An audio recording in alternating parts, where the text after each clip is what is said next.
Hello दोस्तों, आपका स्वागत है आपके अपने चैनल पे जिसका नाम है पॉजिटिव थॉट्स विद AR। मैं आपका दोस्त अभिजीत। मेरा दोस्त जेरी उन सबसे सकारात्मक लोगों में से एक था जिन्हें मैंने कभी जाना था।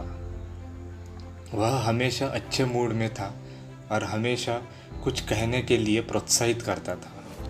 वह एक रेस्टोरेंट में मैनेजर था। यदि उसके कर्मचारियों का दिन खराब था तो जेरी ने हमेशा स्थिति के सकारात्मक पक्ष को देखने में उनकी मदद की।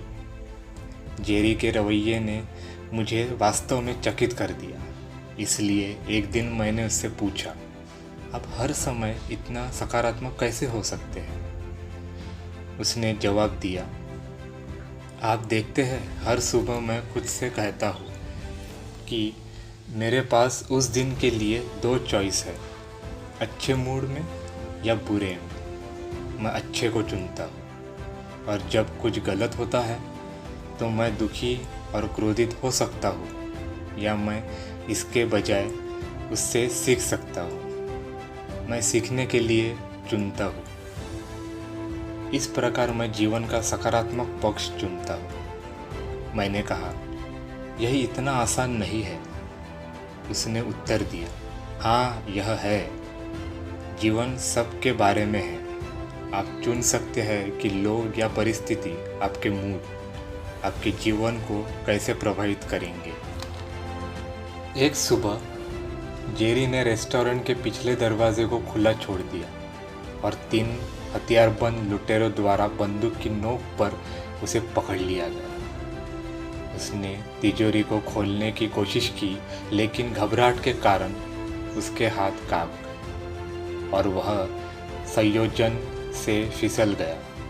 इसलिए लुटेरों ने उसे गोली मार दी। सौभाग्य से जेरी जल्दी ही मिल गया और निकटतम हॉस्पिटल में लाया गया। कई घंटों की सर्जरी और लंबी गहन देखभाल के बाद जेरी को घर छोड़ दिया गया। जब मैं उससे मिला तो मैंने पूछा कि डकैती के दौरान उसके विचार क्या थे। मुझे लगा कि मुझे पिछले दरवाजे को बंद कर देना चाहिए था। उसने जवाब दिया, फिर जब मैं फर्श पर पड़ा था तो मुझे इस मामले में अपनी पसंद के बारे में याद आया, जीने का विकल्प और मरने का विकल्प। मैंने जीने का चुना। मैंने पूछा, अगर वह डर गया था? जेरी ने जारी रखा, जब उन्होंने मुझे आपातकालीन कक्ष में रखा और मैंने डॉक्टरों के चेहरे को देखा, मैं वास्तव में डर गया। मुझे पता था कि मुझे कुछ करने की ज़रूरत है। इसलिए जब नर्स ने मुझे पूछा अगर मुझे किसी चीज़ की एलर्जी थी तो मैंने हाँ में जवाब दिया। डॉक्टर और नर्स ने मेरे जवाब का इंतज़ार करना बंद कर दिया। मैंने एक गहरी सांस ली और चिल्लाया, गोलियों। वे हंसने लगे और मैंने कहा, मेरी पसंद जीना है। मेरे साथ वैसे ही व्यवहार करना जैसे मैं जीवित हूँ, मरा नहीं। अब जेरी अपने डॉक्टरों के कौशल के कारण जीवित है। हालांकि उनके अद्भुत रवैये ने भी महत्वपूर्ण भूमिका निभाई। मैंने उससे सीखा कि हर दिन हमें पूरी तरह से जीना चाहिए, चाहे जो भी हो।